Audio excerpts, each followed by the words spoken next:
we did a calculation, and if that class action is accurate, it will take us 650 years to try that one class action. 650 years.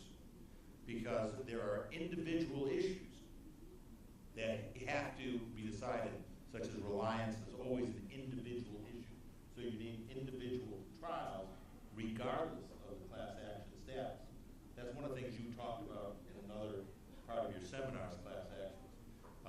But it gives you some context of how punitive damages plays out in a class action context.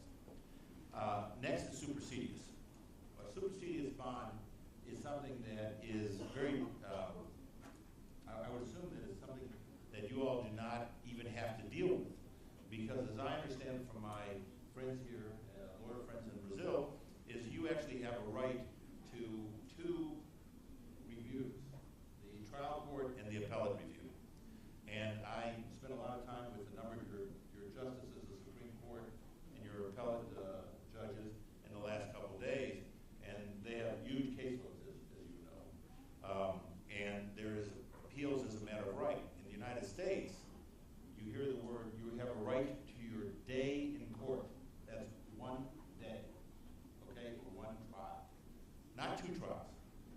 So at the end of the first trial, if you win, if you lose, that case, in effect, is over. So for you to be able to have the right to take an appeal saying the jury made a mistake, the judge made a mistake, the law wasn't properly explained, all the things that happen in so many cases, you have to post a bond, which is the full amount of the judgment. Now, in a punitive damage context, where sometimes you have billions of dollars in punitive damage, we don't have the ability. I had to check this out for clients. What is the most that you could actually bond in the United States, period? How much money exists? And it's about $40 billion, okay? But the cost of a $40 billion bond is prohibitive. So what they have been doing now is, and it's a good thing to do, is to have bond caps, which means that no matter how much the verdict is, the states and the federal government have between a $50 million and $100 million bond cap, or 10% of the punitive damage award plus the compensatory award, whichever is less. So they have all been looking at this, but they didn't look at it originally. So what happened is in certain states where there was such a huge runaway, you've heard about the runaway verdict, runaway jury. You had a runaway verdict and a runaway jury, and you had a runaway judge. You had a judge who, how is he going to make, in the United States we have election of judges. So how does a judge get in the newspaper?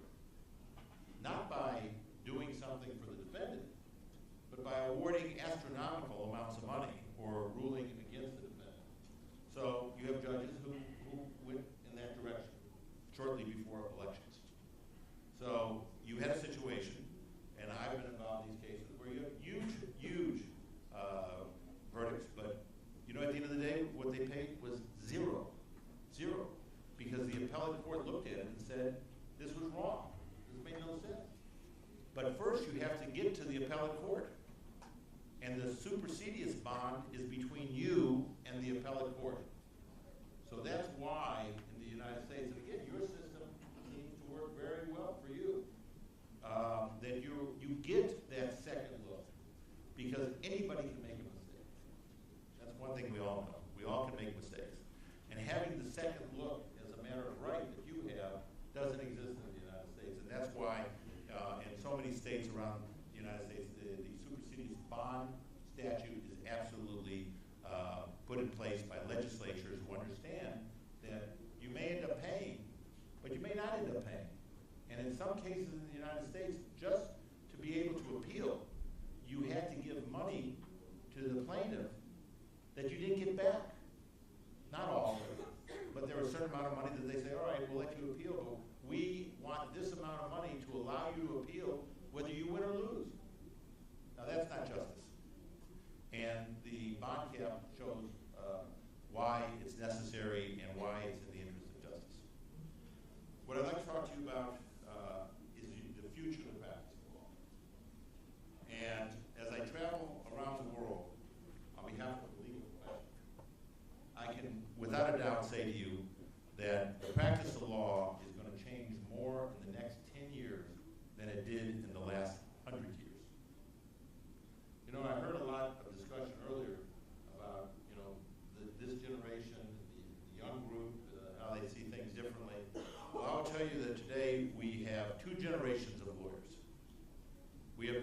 Facebook generation, right? And we have the facelift generation. Now, the Facebook and the facelift generation have to talk to each other. They have to find a common language and a way of dealing with the same issues that we all face, but we have to do it together. We are looking at a global practice of law. Now, lawyers, whether it be in any part of the world, doesn't make any difference. Most lawyers don't like the idea of a global practice. What you want is your practice, and you want to maximize your practice with your clients. There's a problem. Our clients are going to demand a global practice. Our clients are in a global business, and they want global practices of law. They don't want a lawyer in Mumbai blaming a lawyer in Beijing about the fact that they didn't coordinate, harmonize the law. They don't want that. They want one global practice. And you heard the saying, follow the money? Well, that's where the clients are. And the law is going to follow what the clients want. And of course, the most important principle of law that we all recognize wherever you are in the world, we hope, is that the most important thing is what is in the best interest of the client. So we're going to have to learn how to practice law together. And we're going to practice in a virtual law firm. This already exists in the United States, where the only thing that puts lawyers together in a law firm is a computer. No more bricks and mortar. We won't have a large office building filled with lawyers. We will have conference rooms where we'll meet clients. We'll have books, but the only reason we'll have books is so clients believe we read, because nobody has read a book in years. We all go on the computer and we use the computer. And you will have a law firm that you will be working with lawyers around the world, and even potentially with other professions. Now, is this outrageous? Is this the future? Years and years from now? No. Next year in England, on October 6th, England and Wales will go to no more firm, no more law firm. They're going to call it ABSs, Alternative Business Structures, where they will be practicing with other professions such as accountants. And the public will own shares in that law firm. They will be sold on the stock exchange. Now, is that someplace in the 22nd century? Today, right now, in Australia, you can go to the stock exchange and buy shares in law firms. Is this good for the profession or is this bad for the profession?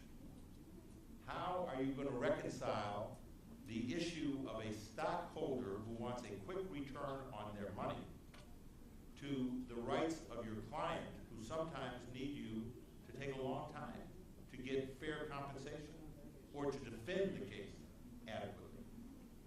How are we going to reconcile that? We have to look at that. The American Bar Association is looking very closely at that. We have something called Ethics 2020. It's online. Any of you can look at it. A matter of fact, yesterday when I met with the president of your bar association, I asked for him to go online and to give me his opinion about what he thinks, what the Brazilian lawyers think about Ethics 2020. Because Ethics 2020 is how we are going to practice ethically as one profession around the world. And it is very difficult. You've got two issues that are extremely hard to harmonize. One is the attorney-client privilege. The attorney-client privilege in the United States is the clients and not the lawyers.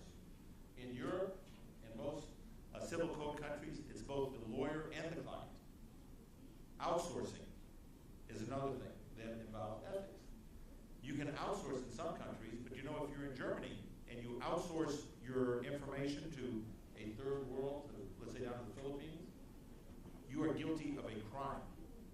It is a violation, a criminal violation of your ethical obligations under attorney-client privilege. Discovery. What are we going to do about discovery?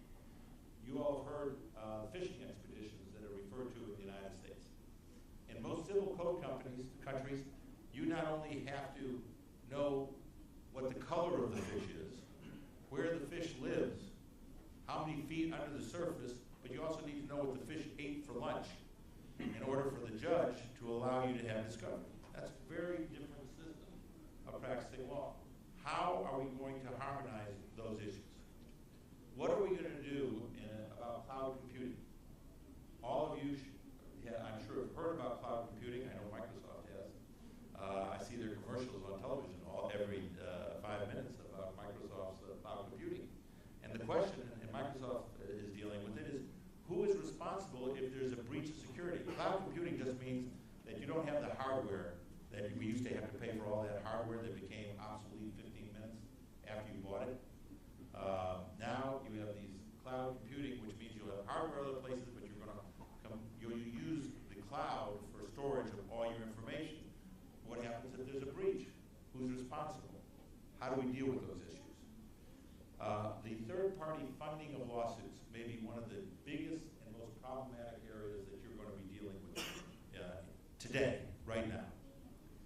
In common law countries like the United States and England, forever since I went to school, you could not sell your lawsuit to a third party. In other words, if I lost my leg, I couldn't sell half of my leg to somebody to fund my lawsuit. That was called champerty. And it was a very clear ethical violation. You could lose your license. It was a civil violation. You could be charged with and have to pay significant damages.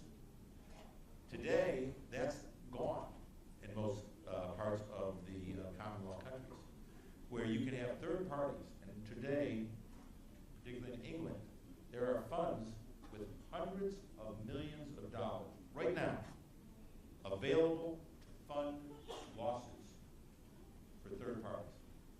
Imagine what that means to the way we practice law. In any event, you know, in the past, we always hung up our shingle, we called it, bachata.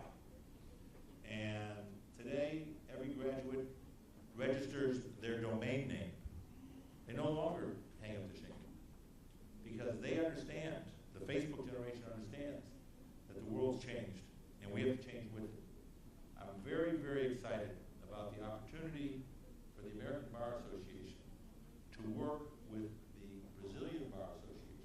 And we have yesterday established a number of protocols to work together to solve, at least to try to solve, these issues. And to work closely with your courts, who we have had a tremendous positive exchange of ideas between our judges and your judges, frankly, as recently as last week in Washington. It's a very exciting time.